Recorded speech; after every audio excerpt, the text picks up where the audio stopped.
이어서 간추린 소식입니다. 올해 1월 태어난 아기가 2만 1,000명대에 그쳐 1월 기준 역대 최저치를 기록한 것으로 나타났습니다. 통계청이 27일 발표한 1월 인구 동향에 따르면 올해 1월 태어난 아기는 2만 1,442명으로 집계됐습니다. 지난해 같은 달보다 7.7% 감소한 규모입니다. 1981년 관련 통계 작성 이후 1월 기준 출생아 수로 역대 최소치이기도 합니다. 통계청 관계자는 코로나19 확산 기간 혼인 건수가 급감했던 것이 1월 출생아 수 감소에 영향을 미친 것으로 보인다고 설명했습니다. 농림축산검역본부가 화훼류 수입이 증가하는 4월 한 달간 수입 화훼류에 대한 특별 검역을 실시한다고 최근 밝혔습니다. 검역본부는 병해충이 수입 화훼류를 통해 국내로 유입될 가능성이 커지고 있는 만큼 검역관을 현장에 추가로 배치하고 실험실 검사를 위한 시료 채취량을 2배로 늘리기로 했습니다. 4월은 가정의 달인 5월을 앞두고 1년 중 화훼류 수입량이 가장 많은 달입니다. 작년 4월에는 약 4,200만 개 화훼류가 수입됐고 이 중 카네이션이 2,400만 개로 절반 이상이었습니다. 축산 관련 단체 협의회 제12대 회장으로 손세희 대한한돈협회장이 선임됐습니다.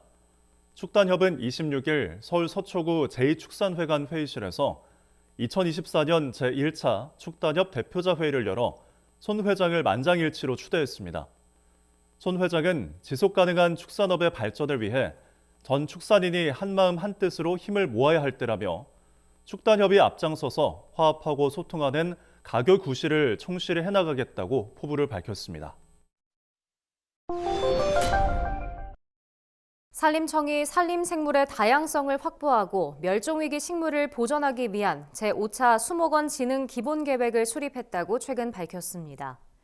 2028년까지 추진될 이번 수목원 진흥 기본계획은 멸종위기 식물의 수집 보전 강화, 산림생물자원의 산업적 이용 활성화 등 5대 추진 전략과 18대 핵심 과제를 담고 있습니다.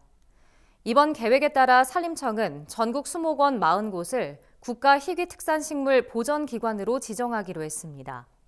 아울러 지속가능한 숲을 만들기 위해 국립수목원에 산림생태보건 자생식물 인증센터를 설립할 계획입니다.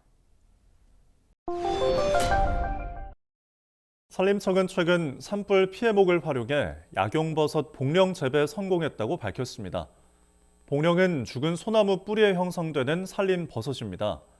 항암, 항염증, 항산화 작용 등의 효과가 있어 한약재나 건강보조식품으로 쓰입니다.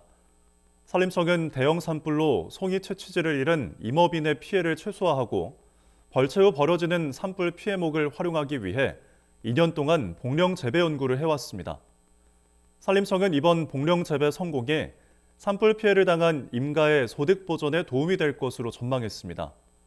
산불 피해목에서 생산되는 복령은 3.3제곱미터당 약 60만 원의 소득을 창출할 것으로 예상됩니다. 박완수 경남도지사가 최근 밀양시와 함안군의 일조량 부족 피해 농가를 방문해 신속한 피해 복구 지원을 약속했습니다. 경상남도는 이번 겨울 평년 대비 잦은 비와 일조 시간 부족으로 인한 농작물 피해 규모가 약 1,270헥타르에 달한다고 밝혔습니다. 박완수 지사는 철저한 현장 조사를 통해 복구 계획을 수립하고 농가에 신속하게 재난지원금을 지급할 것을 주문했습니다. 또한 농어촌진흥기금 융자 상환기간을 최대 1년 연장하고 연장된 상환기간 중에는 이자를 감면하는 방안을 마련하고 있다고 밝혔습니다.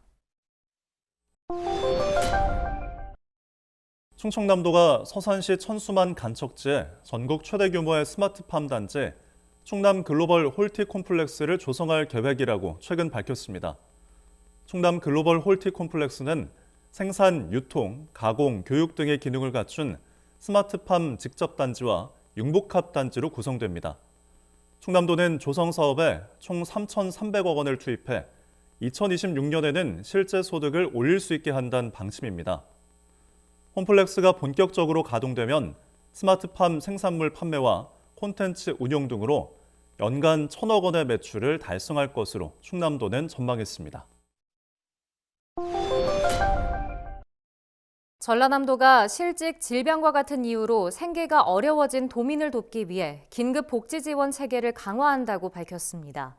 전남도는 지난해 긴급 복지 지원 사업으로 저소득 위기 가구 3만여 명에게 188억 원을 지원했습니다. 긴급 복지 지원에는 생계비와 주거비, 의료비 등이 포함됩니다. 지원 대상은 기준 중위소득 75% 이하인 위기 가구로 소득 기준과 금융재산 등의 재산 기준도 일정 수준 이하여야 합니다. 긴급 지원이 필요한 도민은 주민등록 주소지 시군이나 읍면동 행정복지센터 등에 상담 신청을 하면 됩니다.